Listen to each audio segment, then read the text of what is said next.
No nii, Robin, 9-0, mis mõtted olid enne mängu ja mis mõtted on pärast mängu?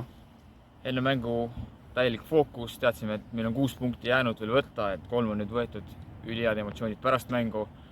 Eriti suur kiitus kõikidele poistele, täna näitasid seda vapustavat meeskonnatööd, tänu millele me oleme need kõik eelmised mängud ka, mis me oleme võitnud, ära võtnud. Jällegi isadepäev, kõikidele isadele ilusat isadepäeva.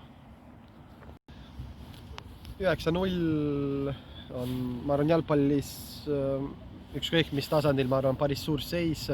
See näitas mängijate isu, mängijate soovi ja motivatsiooni teha hästi, eriti arvestades, et see oli täna viimane kodumäng, teha ka nagu fännidele, et nad saaksid nautida seda mängu.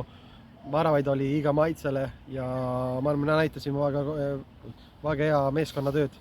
Ma olen rõõmus, aga see on üks mäng. Nüüd me juba valmistume järgmisele, sest veel on kõik lahtine.